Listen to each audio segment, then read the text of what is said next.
ایک نوجوان تھا جو ایک رات میں کئی لڑکیوں سے گناہ کیا کرتا تھا۔ اس کا معمول تھا کہ روزانہ شام کو اپنے گناہ ایک کتاب میں لکھ لیا کرتا تھا کہ آج کے دن میں اس نے کون سی غلطی کی، آج کے دن میں اس نے کون سی خطا کی، آج کے دن میں میں نے کتنوں کی عزت لوٹی، آج کے دن میں میں نے کتنوں سے زنا کیا، کتنوں کا حق مارا، کتنوں کا حق چھینا۔ وہ 24 گھنٹوں کے جو گناہ ہوتے شام کو اپنی ڈیری پہ لکھ لیتا۔ ایک رات وہ اپنے معمول کے مطابق اپنے کیے کالے کرتوت ڈیری کے اوپر لکھ ہی رہا تھا کہ دروازے پر کسی نے دستک دی۔ اس گنہگار نوجوان نے دروازہ کھولا، دیکھ کر حیران رہ گیا کہ سامنے خوبصورت حسن کی ملکہ شہزادی کھڑی ہے، ایک عورت کھڑی ہے جس کو اللہ نے بڑے ہی حسن سے نواز رکھا ہے۔ پوچھا کیسے آنا ہوا؟ کہا میرے بچے یتیم ہیں، میرے بچوں کا باپ کب کا فوت ہو گیا ہے، کسی کی بھینس مری تھی، اس حرام بھینس کا گوشت کتے بھی کھاتے رہے، میری اولاد بھی کھاتی رہی، میرے بچے بھی کھاتے رہے، 3 دن تو ہم نے وہ حرام گوشت کھایا، اب وہ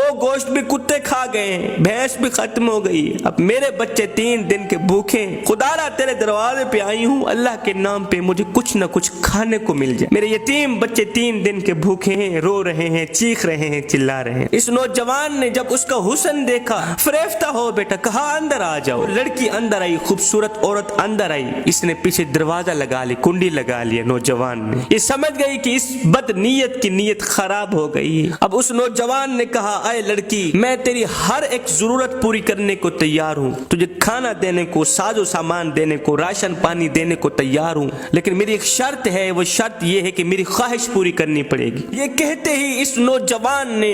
اس عورت کو اپنی طرف کھینچا۔ جب اس کو اپنی طرف کھینچا نا تو اس عورت کی ایک چیخ نکلی، زور سے پکارا اے مصیبتوں کو دور کرنے والے رب، مجھے اس ذلیل انسان سے بچا، اے بلاؤں کو دور کرنے والے رب، مجھے اس ذلیل انسان سے بچا، اے میری عزت کے محافظ رب، میری دیکھ بھال کرنے والے رب، مجھے اس گناہ سے بچا لے، مجھے اس حرام سے بچا لے۔ اس خاتون نے کہا اے نوجوان نادان، مجھے تو موت سے غافل نظر آ رہا ہے، کیا تو جانتا نہیں ہے کہ تجھ سے بہتر بڑے بڑے طاقتوروں کو موت نے نیلام گھاٹی میں اتار دیا، ہاں ان کو سوائے کفن کی کچھ بھی نصیب نہ ہوا، جو انہوں نے بڑے بڑے گھر آباد کیے تھے وہ بھی خالی کے خالی رہ گئے، ان کا شہرت یافتہ نام مردوں میں بدل دیا گیا، ان کا لٹھے کا سوٹ کفن میں بدل لیا گیا، ان کا موٹا تازہ بدن خاک میں مل گیا، مٹی کا رزق بن گیا۔ او نادان، یہ حشر صرف انہی کا نہیں ہوا، وہ دن آنے والا ہے، تیرا بھی یہی حشر ہونے والا ہے۔ اے شیطان کی جال میں پھنسنے والے نوجوان، اپنی آنکھیں کھول، قیامت کے دن اپنے رب کو کیا منہ دکھائے گا؟ او نادان، اللہ نے تو تجھے حضرت انسان بنا کر دنیا میں بھیجا تھا اور تو کیڑوں سے بھی بدتر نکلا ہے۔ اس گنہگار نوجوان نے جب اس عورت کی فریاد سنی تو تڑپ اٹھا، عورت کو کہنے لگا ہائے ابھی تو نے گناہ کیا ہی نہیں، اتنی ڈر رہی ہے، میں نے جو ساری زندگی گناہوں میں گزار دی ہے،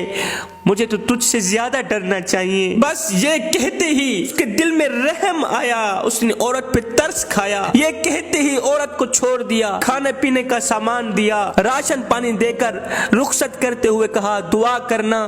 اپنے بچوں کہنا، بھوکے بچوں کہنا، یتیم بچوں کہنا کہ میرے حق میں دعا کریں، آج سے میں توبہ کر رہا ہوں، پکی توبہ کر رہا ہوں، دعا کرنا اللہ میری توبہ قبول فرمائے۔ اب اس عورت نے جاتے ہوئے، اس نیک اور پارسا عورت نے جاتے ہوئے اس گنہگار نوجوان کو 3 دعائیں دی، کہا اے نوجوان، اللہ تیرے تمام گناہوں کو مٹا دے، اللہ تیرے ساتھ صلح کر لے، اور جب تو مرے تو اللہ کا ہو کر مرے۔ یہ 3 دعائیں دیتے ہوئے وہ نیک عورت وہاں سے چلی گئی۔ جب وہ چلی گئی تو اس گنہگار نوجوان نے دوبارہ گناہوں والی ڈائری کھولی کہ ابھی جو میں نے گناہ کیا ہے یہ بھی لکھ ڈالوں۔ جیسے ہی اس نے کتاب کا پہلا صفحہ کھولا، ڈائری کا پہلا صفحہ کھولا تو اس کے اوپر کچھ بھی نہیں لکھا ہوا تھا، تمام کے تمام گناہ مٹ گئے تھے، تمام صفحے چھان مارے، ہر ایک صفحہ چھان مارا، پچھلے سارے کے سارے لکھے گناہ مٹ گئے تھے، صفحے سفید نظر آ رہے تھے۔ غیب سے آواز آئی اے نوجوان، اللہ پاک نے ایک عورت کے ہاتھوں تیرے ساتھ صلح کر لی ہے اور عورت کی 3 دعائیں قبول ہوئی ہیں، ایک ایک تو اللہ تعالیٰ نے تجھے توبہ کرنے کی توفیق دی ہے، دوسری دعا اللہ تعالیٰ نے تیرے ساتھ صلح کر لی ہے، تیسری جب تو مرے گا تو اللہ کا ہو کر مرے گا۔ لکھنے والے لکھتے ہیں جب یہ نوجوان مرا تھا تو اللہ کا ولی بن کر مرا تھا، ساری زندگی نماز پڑھنے میں گزار دی، ساری زندگی قرآن پڑھنے میں گزار دی، ساری زندگی اللہ اللہ کرنے میں گزار دی، اللہ کو اس طرح راضی کیا، پھر اس طرح راضی کیا کہ جب مرا تھا تو اللہ کا ولی بن کر مرا۔